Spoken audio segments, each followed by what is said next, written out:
Football's back.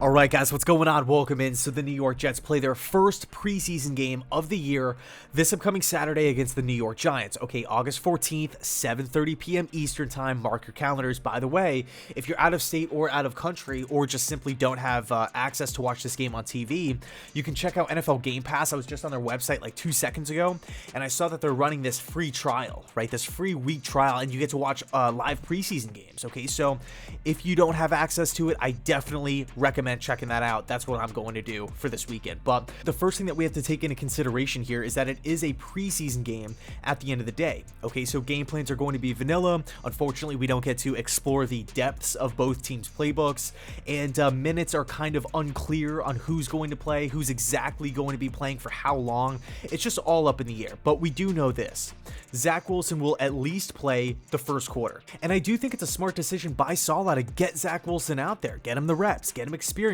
against a first-team defense with live bullets flying. This isn't practice anymore. Let's face it, the Giants are coming to play. They're not messing around. Okay, so with Zach Wilson being the scheduled day one starter for this football team, it's imperative that he is ready to go week one against the Carolina Panthers. These reps in the preseason are extremely crucial for the growth and the development of young quarterbacks. Whether you're a rookie, a second-year guy, a third-year guy, preseason reps matter. They help in a big way. I mean, you have these experiences, you have these memories that you can just store in the vault. So I'm really happy Wilson is not just going to be out there for a drive or two, because now if he does well, you can build off of that, right? Within the next couple drives. Or if he throws an interception on the first drive, it's not like, okay, now we're pulling you and that's your only thing that you have to go off of. I mean, you practice the entire week, you go out there and throw an interception, you have no opportunity to redeem yourself. I'm happy Wilson will see an extended period of time.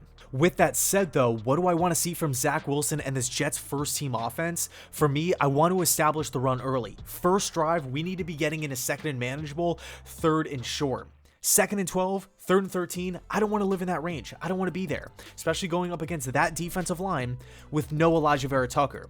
I don't want to be in that situation, okay? Then when we look to the pass game in the first drive, I want to see high completion percentage types of throws from Wilson. Let's get him in a rhythm. Let's get him kind of feeling himself early. 4 for 4. 3 points, 4 for 4, tons of runs, 7 points, bang it in on the goal line. That's what I want to see from the first drive. Now, as far as the second drive from Zach Wilson, obviously the Giants are going to have guys subbing out and the Jets are going to have guys subbing out, but in that second and maybe even third drive, that's when we open it up. Middle of the field, intermediate, deep passing game. Put some fear into the defensive coordinator, Patrick Graham. Okay, coming off of a shaky green and white scrimmage matchup, Zach Wilson has a huge opportunity here, a massive opportunity this weekend to remind people why he was the second overall pick in the draft. Own it. Relish in that. Know that you're the man and do your thing this upcoming Saturday. Another thing that I'm really looking forward to here are the Jets wide receivers going up against the Giants defensive backs. I mean, man, you take a look at that unit for the Giants defense. It is no joke. No joke at all. James Bradbury, Jabril Peppers, who else? Logan Ryan. You can't forget about Adoree Jackson signing him to a multi-year deal from Tennessee. Are you kidding me? The Jets receivers have their work cut out for them for sure, but I love the challenge, okay? We have heard nothing but great things from this receiving core throughout the course of training camp, okay? We know Corey Davis can play. We know Jamison Crowder can play and get open and, do his thing. But for the young guys, the Denzel Mims of the world, the Elijah Moores of the world, this Saturday is huge. I mean, if Moore can rack up 4 catches, 60, 65 yards at a touchdown grab, and then he can take this performance, build upon it next week, having our joint practices with the Packers, and could be huge for his confidence as well. And then once we flip it and we're looking at the Jets defensive backs going up against the Giants offensive weapons, here's where it gets really exciting, okay? Because it's a win-win for the New York Jets, no matter how you want to look at it, no matter what angle you want to look at it from. The first thing that we need to mention is that the Giants offense could be down a couple of playmakers. What's happening with Kenny Golladay? He's currently dealing with an injury. Saquon Barkley just got back. Are they really going to rush him into the first preseason game? I'm not too sure. Joe Judge was actually recently asked about it. He didn't sound against it.